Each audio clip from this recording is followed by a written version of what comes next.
अच्छा, magnetic material है जो मैग्नेटाइज नहीं है, नेट मैग्नेटिक मोमेंट उसका 0 है, बट क्या करता है उसमें एक मैग्नेटिक इंटेंसिटी अप्लाई करते हैं, H, मतलब एक्सटर्नल मैग्नेटिक फील्ड अप्लाई किया, और वो क्या होता है कि वो मैग्नेटाइज होता है, मैग्नेटाइजेशन वेक्टर, और वो इंक्रीज करता है इससे।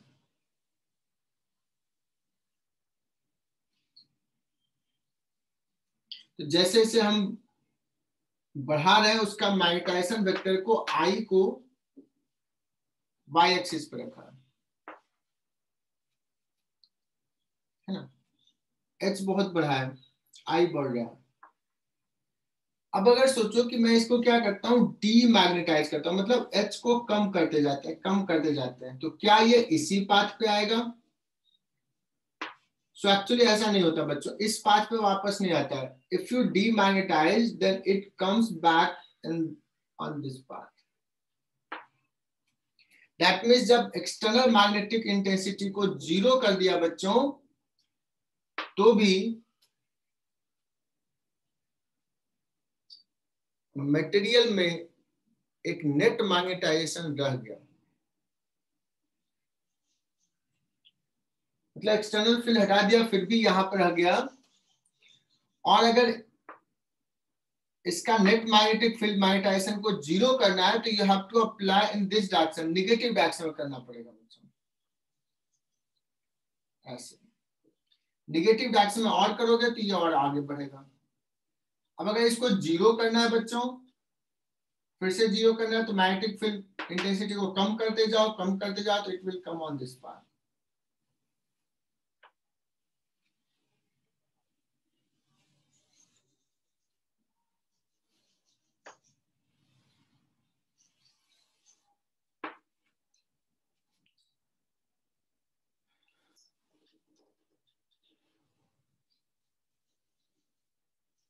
आई बात समझ में? ये इसमें 2 टर्म है बच्चों। When magnetic field is applied, external magnetic field, ये मैग्नेटाइज हो गया, डीमैग्नेटाइज कर रहे हैं, H को 0 कर दिया, कुछ रह गया magnetic intensity, that is called, this is called retentivity.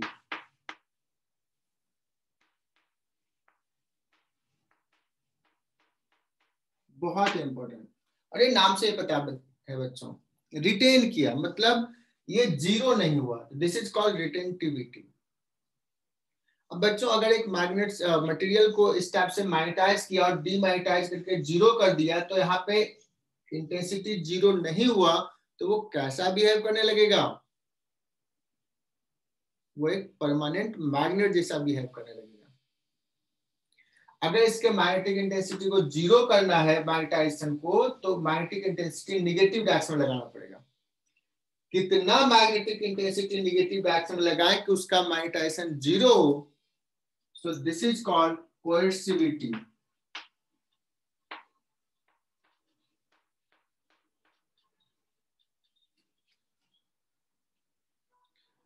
Chaitanya connected है? Yes sir. चैतन्य ये याद आया कुछ? हाँ सर। Retentivity and कोएर्सिविटी।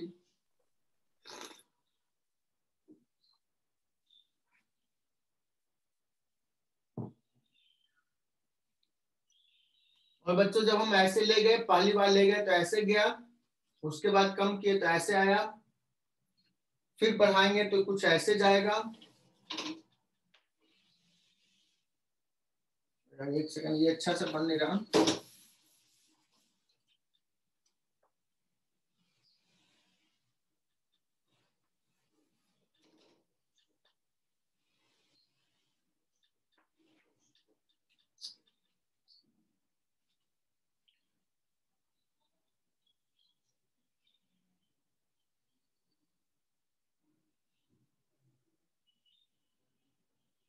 ये थोड़ा सा इधर आ गया, तो इसको मैं इधर बनाता हूँ फिर से, कैसा होता है।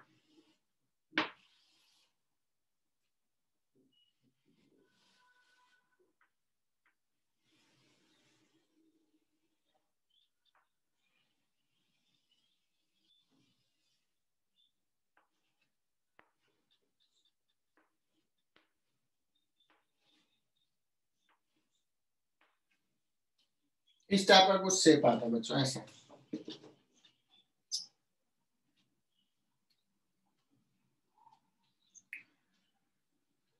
So these two term you have to remember. अब यहाँ पे जो लूप बना है बच्चों, ये एक लूप बन गया, this loop is called hysteresis loop.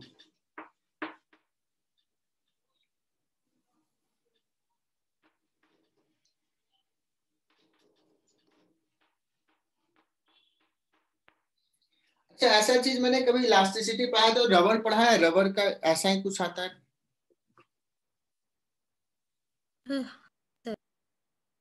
Rubber बच्चों वहां पे मैंने बताया रबर के केस में सर उसमें लूप थोड़ी ना बनते। क्या करते हैं उसमें? उसमें लूप थोड़ी ना बनते। रबर के केस में भी लूप बनता है। मैंने शायद नहीं पढ़ाया तुम लोगों को इलास्टिसिटी, पढ़ाया तो है यार इलास्टिसिटी। रबर में कैसा बनता है? रबर में भी हिस्टैरिसीस लूप होता है। और वहां भी बताया था शॉक एब्जॉर्बर, ये सब बताया। अगर मैंने पढ़ाया इलास्टिसिटी तो जरूर बताते हैं। रबर के केस में बच्चों जब इलोंगेट करें तो ऐसे होता है, जब वापस आ रहा है तो ऐसे होता है।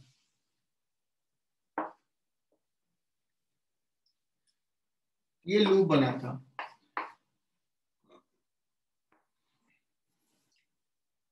ठीक है, ये था एफ वर्सेस एक्स का ग्राफ। जब बच्चों में इलॉन्गेट कर रहा हूं तो इतना फोर्स लगा, इतना फोर्स लगा रहा है ऐसे, जब वापस आ रहा तो इतना फोर्स लगा रहा, तो जाते समय इतना वर्क किया था बच्चों, और जब रिटर्न हो रहा है, जब नेचुरल लेंथ को गेन करा तो इतना वर्क किया। मतलब जितना एनर्जी हमने सप्लाई किया वो उतना रिटर्न नहीं करता है। इतना एनर्जी जो है, जो लूप के अंदर का एरिया है, वो उतना एनर्जी मैकेनिकल एनर्जी का लॉस हो जाता है। तो हमने वहां पर अगर पढ़ाया तो बताया होगा कि अगर तुम्हारे पास दो रबर है, एक रबर का हिस्टैरिसीस लूप ऐसा है और एक का ऐसा है, किस रबर को, किस मटेरियल को तुम यूज करोगे गुलेल बनाने में? गुलेल समझते हो?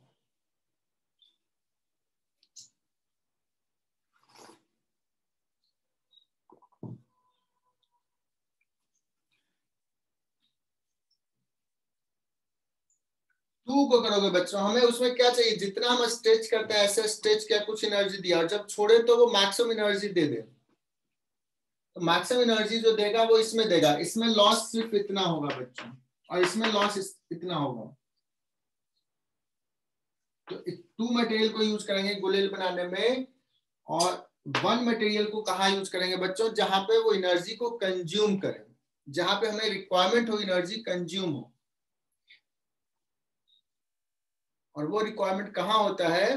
तो कभी बताया होगा कि अगर कोई मशीन है जो वर्क कर रहा है और बहुत वाइब्रेट कर रहा है, बहुत वाइब्रेट कर रहा है, उस वाइब्रेशंस को रोकने के लिए उसके नीचे एक रबर का प्लेट लगा देता है, जिसे जनरेटर होता है, चाहे और भी चीजें हैं, मोटर है, या तुम्हारे घर में मिक्सर एंड ग्राइंडर है बच्चों, तो उसके देखो जो लेग्स होते हैं उसमें रबर लगा होता है, रबर।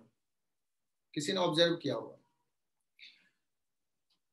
तो रबर लगाते हैं बच्चों, जब मशीन वाइब्रेट किया, उसको कंप्रेस किया तो कुछ एनर्जी दिया, और जब वो वापस आ रहा रबर तो उतना एनर्जी नहीं दे रहा, कम दे रहा, मतलब मशीन के वाइब्रेशन एनर्जी को उसने एब्जॉर्ब कर लिया। उसको बोलते हैं बच्चों शॉक एब्जॉर्बर। तो ये मटेरियल शॉक एब्जॉर्बर के लिए यूज होगा। Clear? Similarly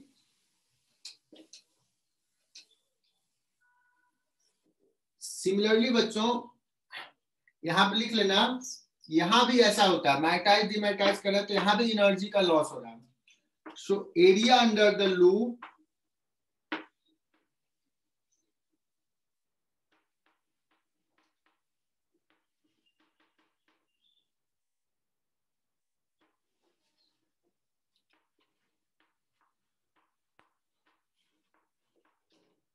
will be measure of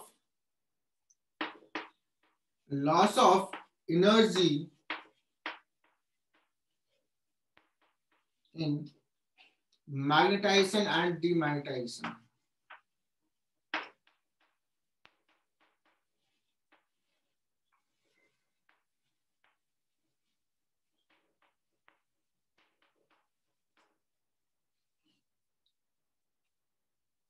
तो अगर हम कहीं पे इस मटेरियल को यूज करें जहां पे कभी करंट इस डायरेक्शन में जा रहा है, कभी करंट इस डायरेक्शन में जा रहा है, तो वो मैग्नेटाइज डिमैग्नेटाइज हो रहा है और हमें चाहिए कि एनर्जी का लॉस कम से कम हो. So we will prefer that type of material जिसका area under the hysteresis loop क्या हो, कम हो. है ना? क्लियर बच्चों? जैसे सपोज ट्रांसफार्मर के कोर में प्लेट्स होते हैं. वो प्लेट्स वैसे मटेरियल का लें जिसके अंदर का हिस्टैरिसीस लूप का एरिया कम. आयरन कोर रखते हैं. आ रही बात समझ में?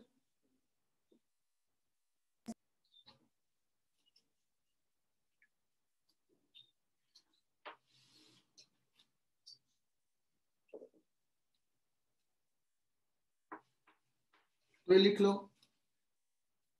in transformer, electromagnets, etc., the material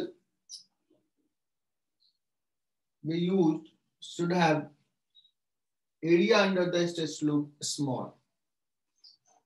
Should have a small area under the hysteresis loop.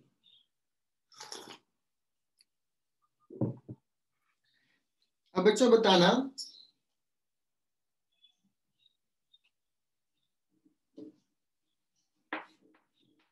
मुझे परमानेंट मैग्नेट बनाना है. To make permanent magnet,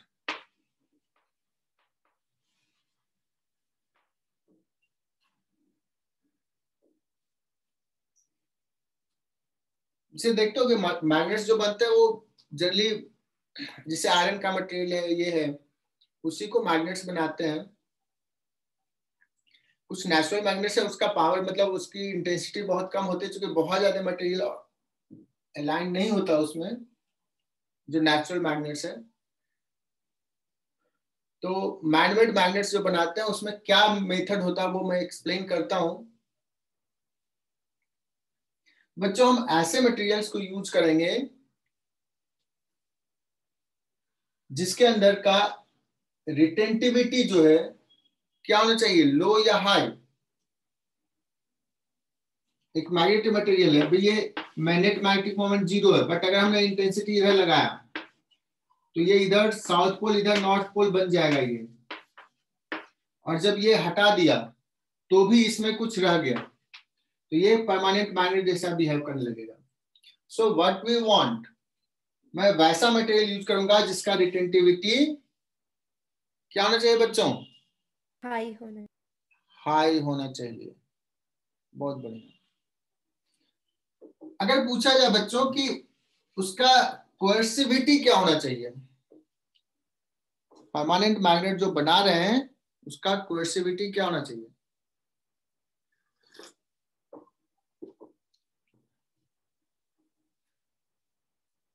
high. कोएर्सिविटी लो होना चाहिए या हाई होना चाहिए? हाई. बच्चों उसकी कोएर्सिविटी भी हाई होनी चाहिए. क्यों? क्योंकि अगर वो परमानेंट मैग्नेट हमने यूज किया, दूसरा मैग्नेट इधर लगा दे या मैग्नेटिक फील्ड प्रोड्यूस हो गया अपोजिट डायरेक्शन में, तो उसको नलिफाई कर देगा, न्यूट्रलाइज कर देगा, और मैग्नेट रहेगा नहीं. तो हमें ऐसा चाहिए इसका कोएर्सिविटी भी हाई हो.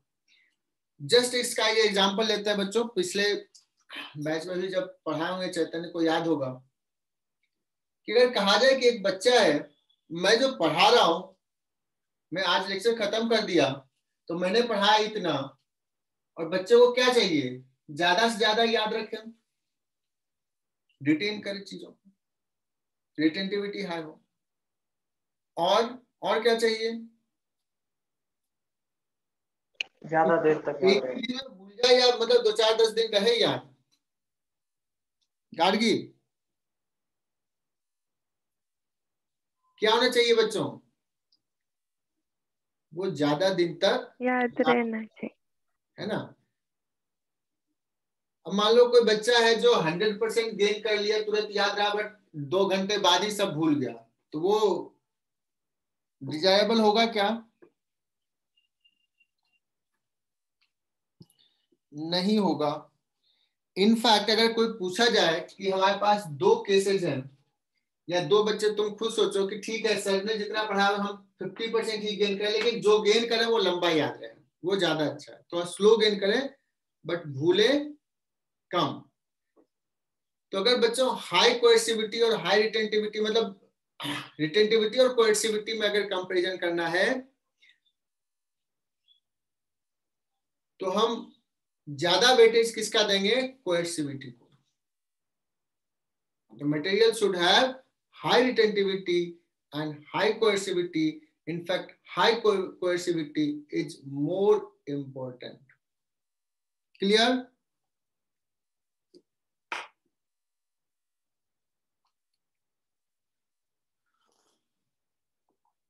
और बच्चों मैग्नेट्स कैसे बताते हैं उसका मेथड बताता हूं। ये तो है ही, जो बार मैग्नेट ऑलरेडी सॉलिड है उसको मैग्नेटाइज किया और बार मैग्नेट बन गया। एक होता है कि जो मैग्नेटिक मटेरियल है, मैग्नेटिक मटेरियल को क्या किया?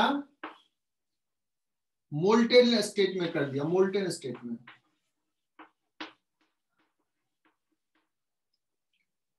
और एक्सटर्नल मैग्नेटिक फील्ड में रख दिया।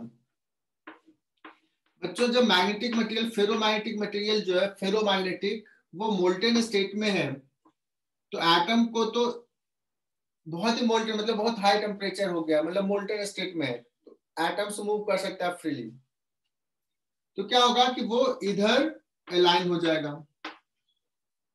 सॉलिड में अलाइन करना मुश्किल है, लेकिन लिक्विड फॉर्म में आ गया तो अलाइन हो जाएगा। सारे मोस्ट ऑफ द एटम्स जो इधर अलाइन हो गए because of external magnetic field.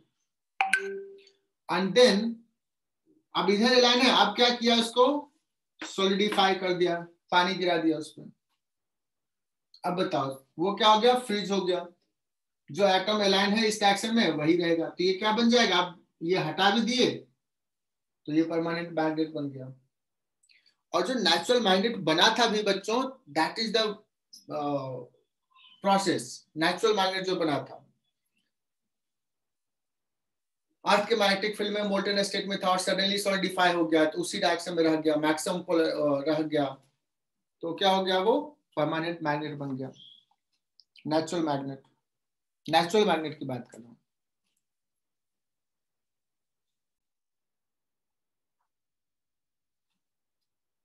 बच्चों कोई डाउट नहीं है?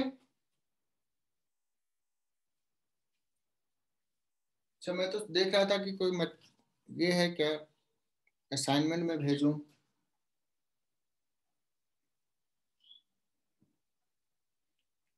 अपूर्वा बुकलेट सारे सॉल्व हो गए? राशि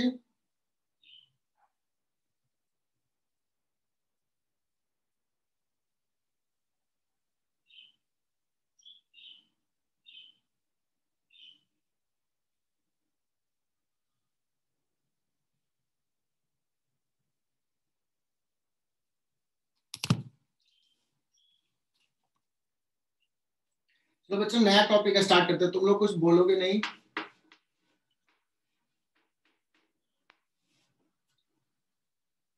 ये बच्चों थोड़ा सा कंसेप्चुअल है, थोड़ा टफ भी है। यही 2 डाउट भेजे थे आपको। अच्छा हाँ, स्वदीप ने भेजा था, तो बोलता है यार, इतना देर बाद बोला। मैं अभी स्क्रीन शेयर कर रहा हूँ।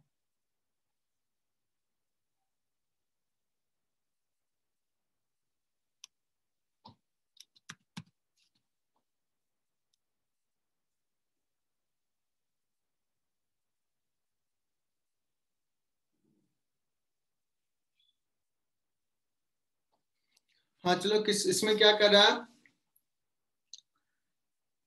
theta is equal to tan inverse root 2, then correct directions of magnetic field at point P will be can be shown by the arrow. One is the correct direction.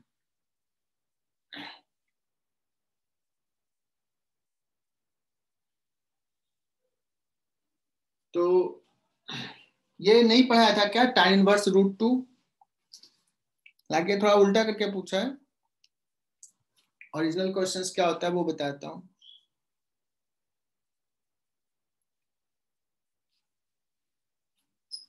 बच्चों electric dipole जैसे मैंने पढ़ा हुआ तो जरूर बताऊंगा, because ये favourite सवाल है मेरा। इलेक्ट्रिक डायपोल से मैं समझाता हूँ, मैग्नेटिक डायपोल में भी वही रहेगा। इससे इस पॉइंट पे फील्ड बताया है क्या, कैसे होता है, क्या होता है सौदीप?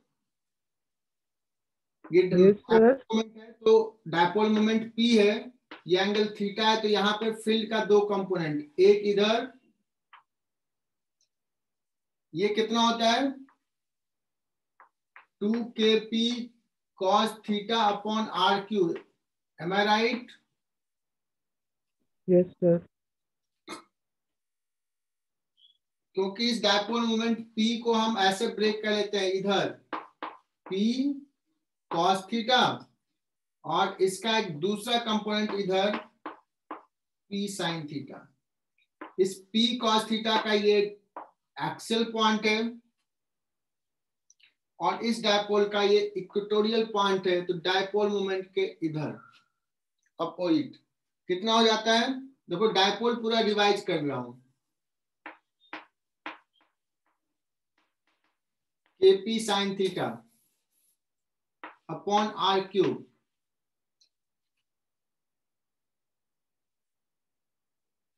प्रतीक याद आया कुछ? ये दो कंपोनेंट होता था और नेट इधर हो जाता है बच्चों, ई Yes, नेट। sir. और ये एंगल अगर मैं फाई पूछूं कितना होगा, इसको बच्चों रेडियस के डायरेक्शन में तो ई आर बोलते हैं, और ये थीटा के डायरेक्शन में है तो इसको ई थीटा भी बोलते हैं।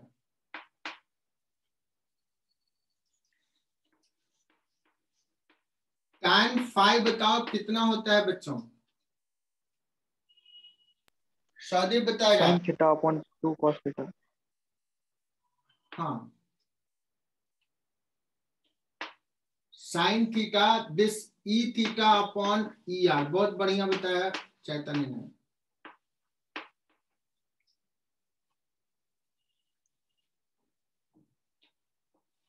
ये जब सॉल्व करोगे तो याद आएगा tan थीटा बाई 2। अगर पूछा जाए कि ये डायपोल मोमेंट से कितना एंगल बना रहा है, ये पूरा कितना एंगल है, टोटल एंगल बताओगे बच्चों थीटा प्लस फाई। अब अगर मैं एक सवाल पूछता हूं जो ओरिजिनल सवाल है बच्चों, कि what should be theta so that ये जो हो नेट फील्ड जो हो वो वाई एक्सिस में हो, मैग्नेटिक मोमेंट के परपेंडिकुलर हो, सॉरी इलेक्ट्रिक डायपोल मोमेंट के परपेंडिकुलर। फॉर व्हाट थीटा, स्वादित कुछ याद आ रहा है? मैं पूरा डिस्कस कर रहा हूं दोबारा। फॉर व्हाट थीटा, बिकॉज ये इंपॉर्टेंट है। E will be perpendicular to dipole moment। तो थीटा प्लस फाई क्या हो जाना चाहिए, π/2।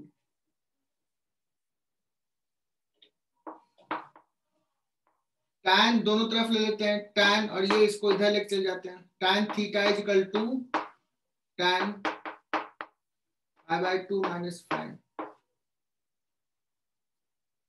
या उल्टा कर लेते हैं इधर, tan five is equal to five ले लेते हैं इधर और थीटा उधर, कोई फर्क नहीं पड़ता इसमें। tan फाइव क्या हो जाएगा cot थीटा, cot थीटा मतलब 1/tan थीटा, और tan फाइव का वैल्यू कितना है tan थीटा बाई 2।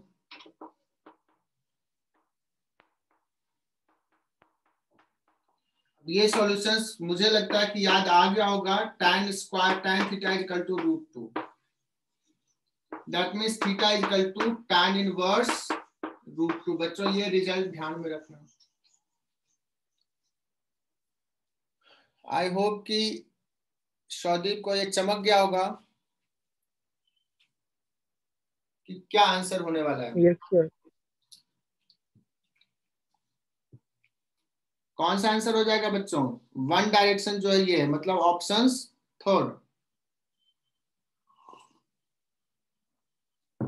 सही बोल रहा हूं ना?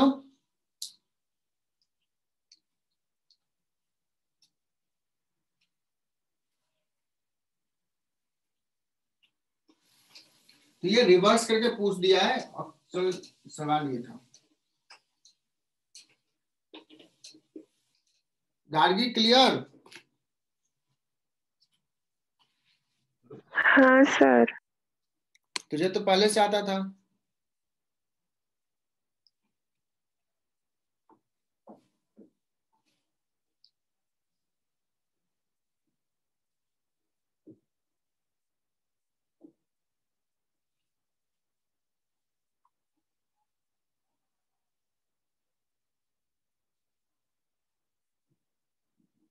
इसका कुछ डायग्राम दिया हुआ है क्या शौदीप, 7 सवाल में?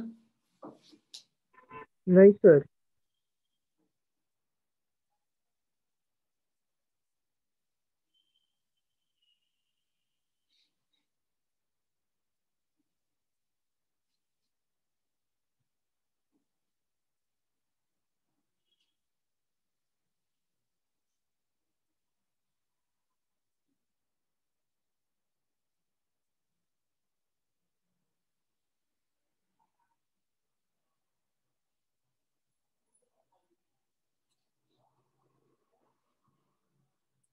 अरे ये इनकम्प्लीट क्यों लग रहा है?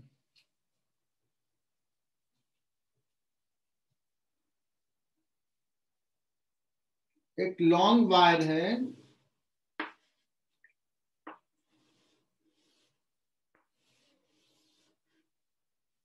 और एक स्क्वायर वायर है, वायर लूप। पूछ रहा है फोर्स कितना होगा। Force will depend upon the x. ये कितना डिस्टेंस पे है? कब पूछा? नीट 2016 में पूछा है ना।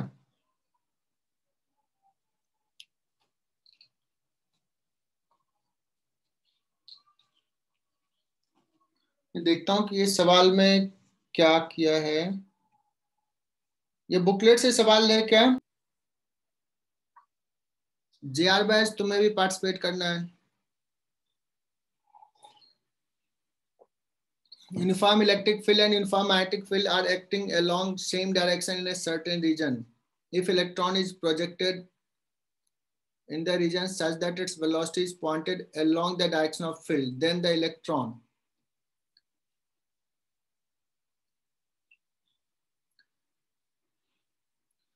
बच्चों इलेक्ट्रिक फील्ड के डायरेक्शन में सेंड किया है, निगेटिव चार्ज है तो अपोजिट डायरेक्शन में फोर्स लगेगा, तो third will be the correct answer, that is C.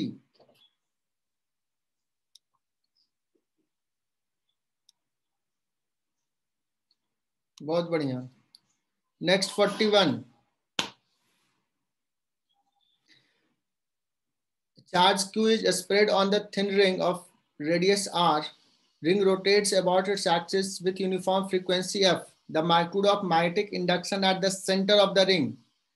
How to find this? यार ये तो बड़ा अच्छा सवाल है, कराया है क्या ऐसा?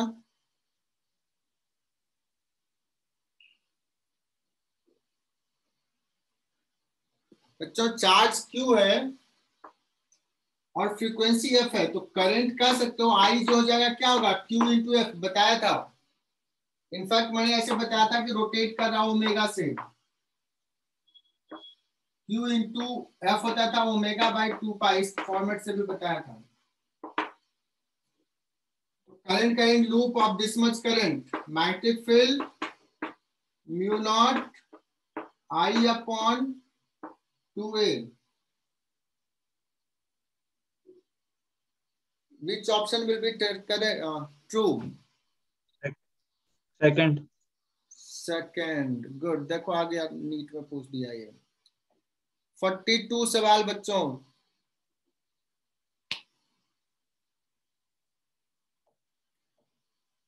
A square loop carrying steady current I placed in a horizontal plane near a long straight conductor carrying steady current I1.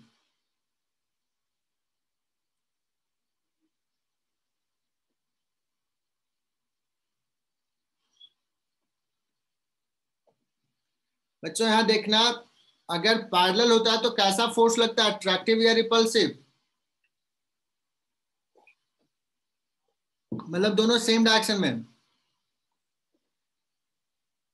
देखो इस बार पे जैसा फोर्स लगेगा वही नेट हो जाएगा, बिकॉज इस पे वैसा ही अपोजिट फोर्स लगेगा बट कम मैग्नीट्यूड का लगेगा। ये और ये पैरेलल है बच्चों, सेम डायरेक्शन में। क्या होगा गार्गी?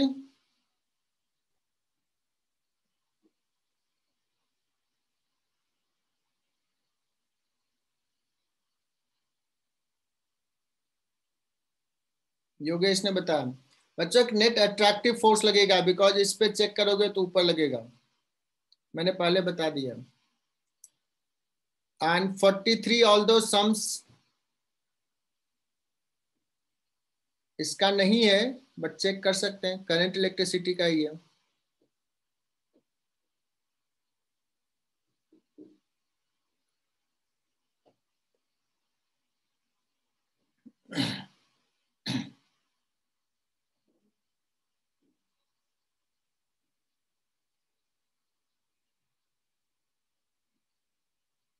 ये तो बच्चों करंट इलेक्ट्रिसिटी का सम है ना।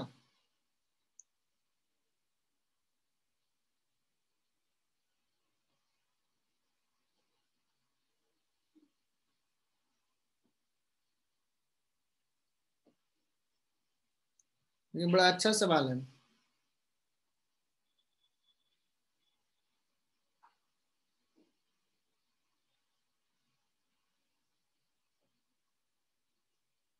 फोर्टी थ्री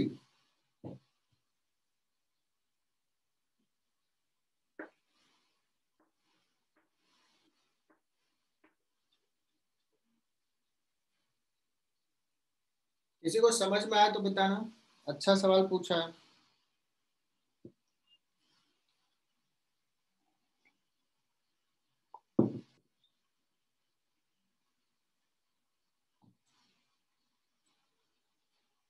सर इसमें शंट रेजिस्टेंस पूछा है क्या?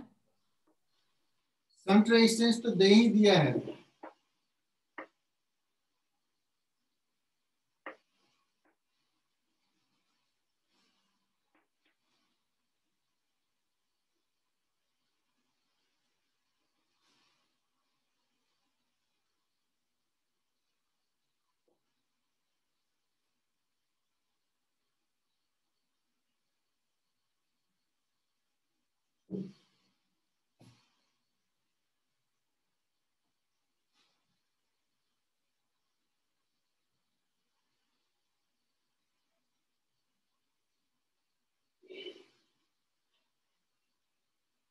इसमें थोड़ा सा डाउटफुल है, ये जो कह रहा है वो एग्जैक्टली सर्किट ऐसा है।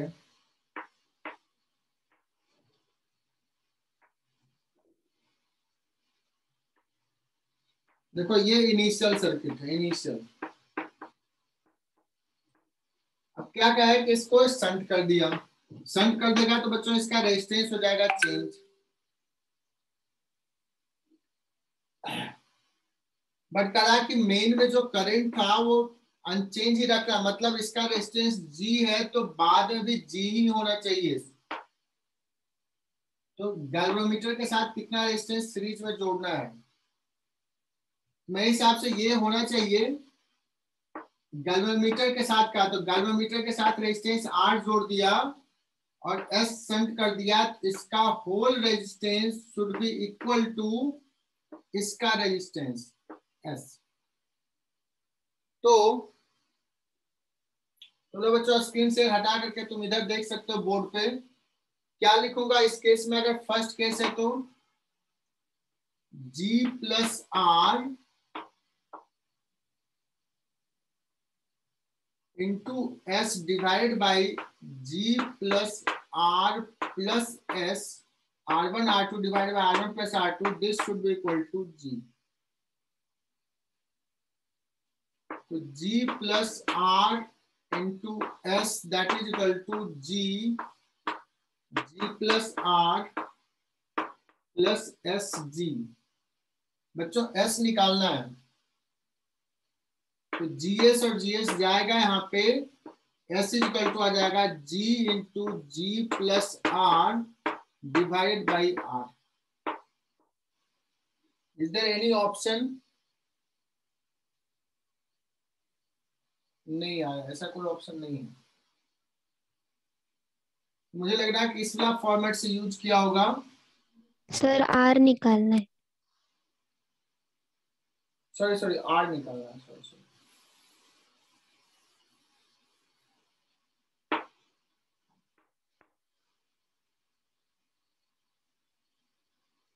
लेकिन ये कोई नहीं आया. जी आर जो आ जाएगा यहां से,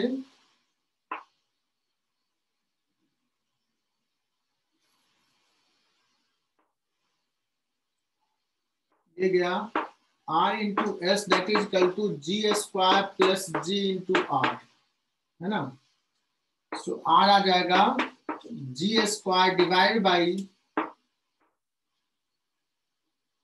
एस माइनस जी. सही लिख रहा हूं?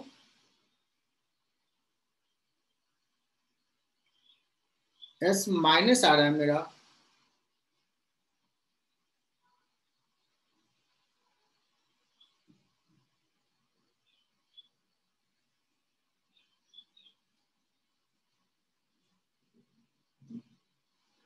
If we take this type of, अगर मैं ये मानूं कि गैल्वेनोमीटर में शंटिंग के बाद रेजिस्टेंस R जोड़ा है, तो in that case what will be the relation? G is equal to GS divided by G plus S plus R. In that case, this becomes R is equal to हो जाएगा G square divided by G plus S.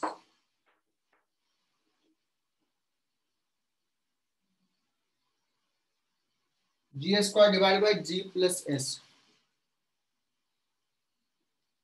Fourth बच्चों, fourth है क्या? इसको समझाते हैं. देखो थोड़ा सा कंफ्यूजन क्या था.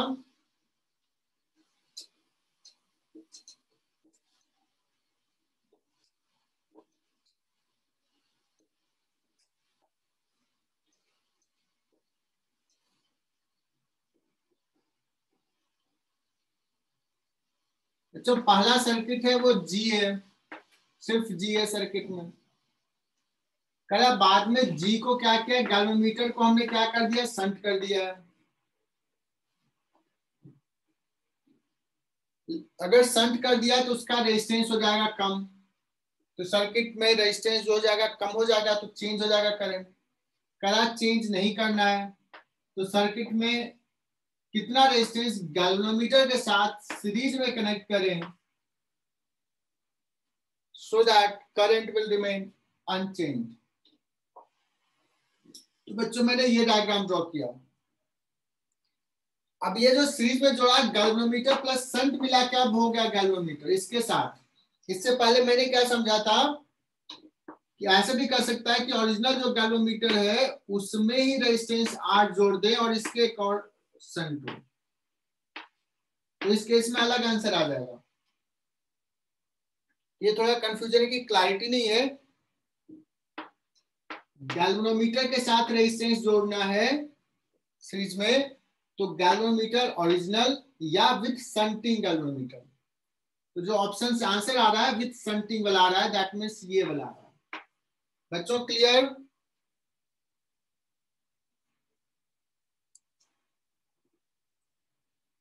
राशि क्लियर हुआ क्या?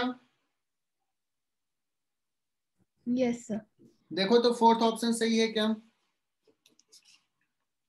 इसमें आंसर्स भी मैंने लास्ट में भेजा है 43.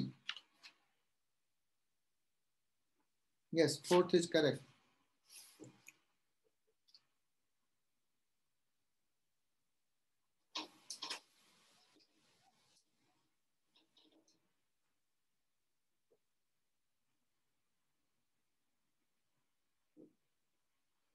बच्चों बहुत ही आसान था, इसमें कुछ ज्यादा नहीं था, बस समझना था कि ऐसा या ऐसा है, और ये थोड़ा मुश्किल तो है। तो अगर ऐसा है तो G इंटू एस हो गया divide by G plus S plus R जो है that should be equal to G। This is the relation according to the question. तो बच्चों देखो ये जो से सवाल पूछा है, कोई ऐसा नहीं कि रट्टा मारने वाली चीजों से है, कंसेप्ट क्लियर तभी तुम सॉल्व कर सकते हो। सो 43 के बाद आगे बढ़ते हैं बच्चों 44।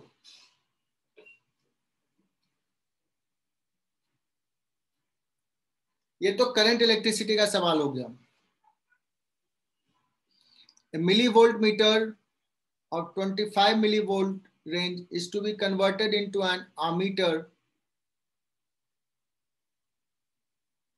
याद है किसी को कैसे करते हैं? Voltmeter to ammeter.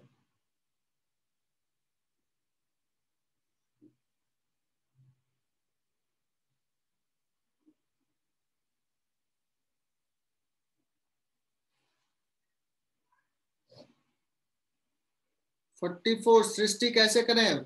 Do you remember the formula? मुझे तो कोई फॉर्मूला याद नहीं होता।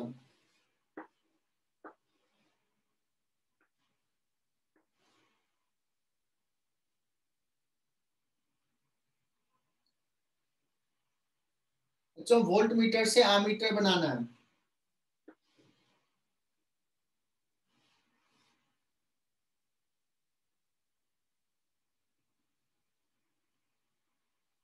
वोल्ट मीटर का रीडिंग जो है वो 25 वोल्ट है।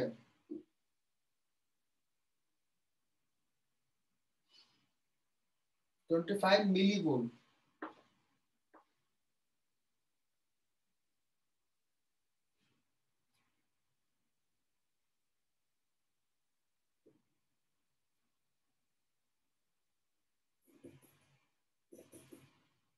क्या ये इनकम्प्लीट है क्या इसमें?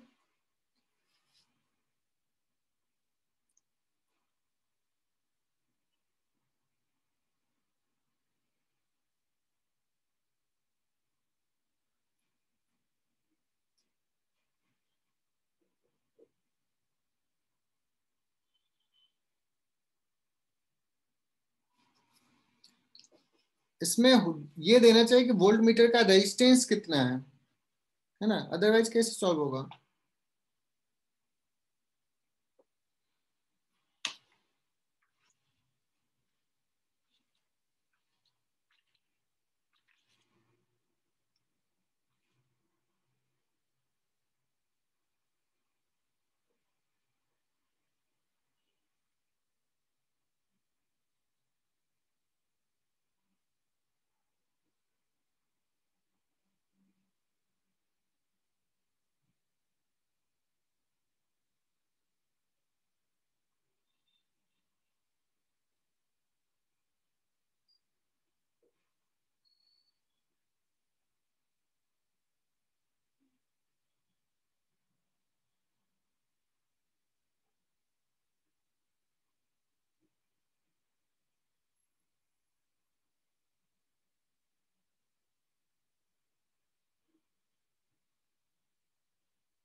अच्छा, इसमें इंफॉर्मेशन कम है।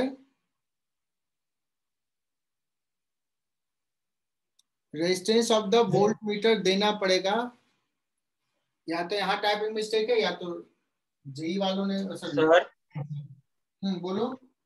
एमटीजी में ये क्वेश्चन है और साथ में सॉल्यूशन भी दिया हुआ है। बिना आरबी का? हाँ sir, S is equal to VG upon I minus IG neglecting IG, और VG और I का वैल्यू डाल दिया बस।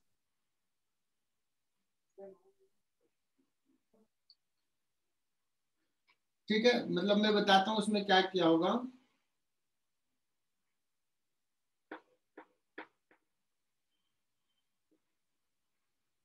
ये जो फुल डिफ्लेक्शन होता है, जैसे इसमें IG है, और इसका रेजिस्टेंस आरवी है, तो IG इंटू आरवी है ना, जिस समय IG जा रहा फुल डिफ्लेक्शन में current, that is equal to 25 millivolt. ठीक है ना। अब बाद में कहा है कि शंट रेजिस्टेंस कितना ऐड करें, कि कितना एम्पियर मेजर करें, 25 मिली एम्पियर। अच्छा ये 25 एम्पियर का है, तो ये तो बड़ा है 25 एम्पियर। तो इसमें से करंट जाएगा IG और इसमें से करंट जाएगा 25 माइनस IG। तो इसको क्या कर दिया होगा, नलीफाई कर दिया, IG into RV that is equal to 25 minus IG into कितना S। अब क्या किया, ये तो मुझे पता है 25 मिली वोल्ट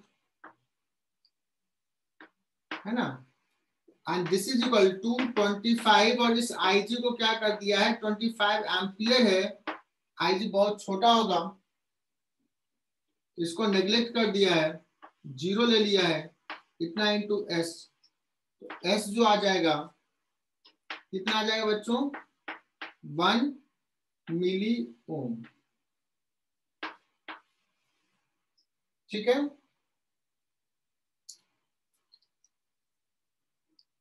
ये अप्रोक्सीमेशन लगाया। कौन सा आंसर सही हो जाएगा इसमें, थर्ड।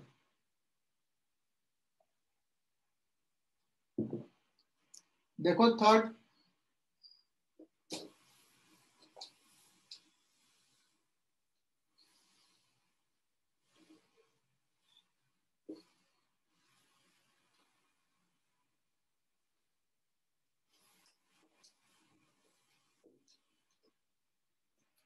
चलो योगेश क्लियर।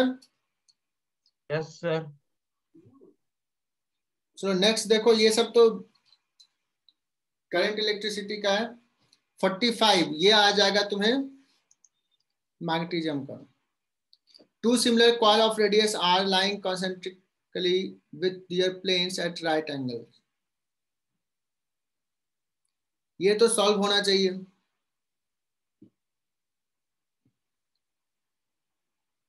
फोर्टी फाइव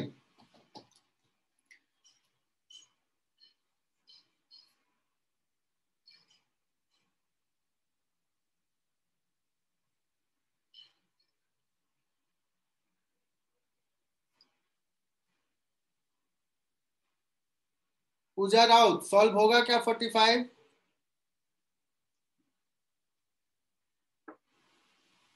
अच्छा दो है और दो परपेंडिकुलर प्लेन में है, तो मैग्नेटिक फील्ड भी जो होगा बच्चों वो परपेंडिकुलर होगा।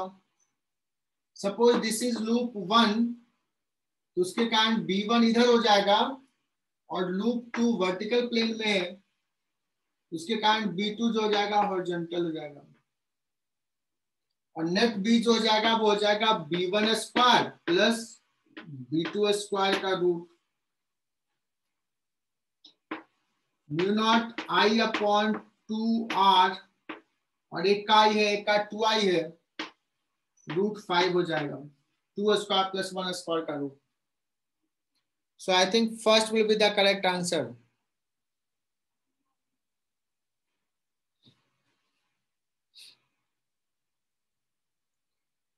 फोर्टी सिक्स,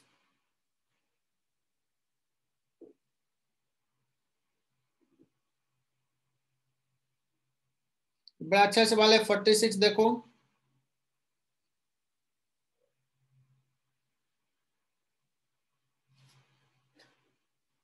तो रेडियस का फॉर्मूला होता है mv अपॉन qb। देखो रेडियस का फॉर्मूला मोमेंटम के टर्म में है, बट जो इंफॉर्मेशन दिया वो काइनेटिक एनर्जी के टर्म में है। तो काइनेटिक एनर्जी के टर्म में अगर मोमेंटम लिखें तो ये होता है √2m के mv को लिख सकते हैं √2mk/qb।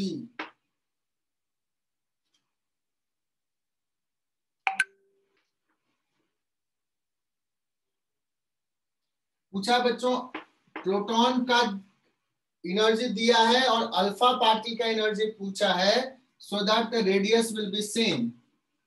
बच्चों यहां पे लिख लेंगे उसके लिए √2 mass of the alpha, kinetic energy of the alpha divide by Q of the alpha into B, तो सेम रहेगा।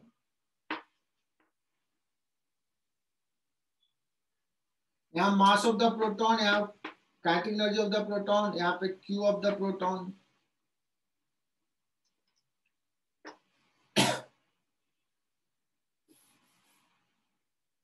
तो यहां से √kp is equal to,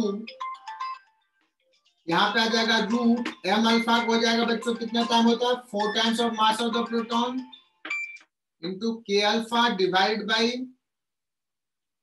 q alpha कितना होता है 2 टाइम्स ऑफ प्रोटॉन, प्रोटॉन का चार्ज जाएगा। तो यहां से क्या आ जाएगा बच्चों, k alpha is equal to kp आ रहा है, करेक्ट।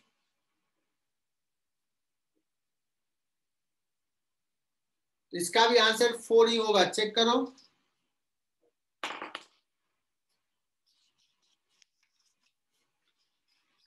फोर्टी 46 का 4।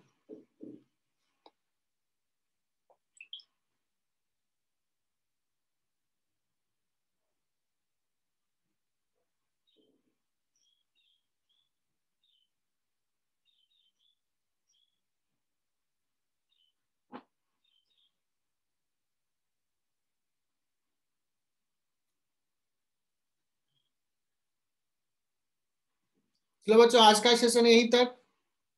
एक पेपर बनाना है मुझे अभी।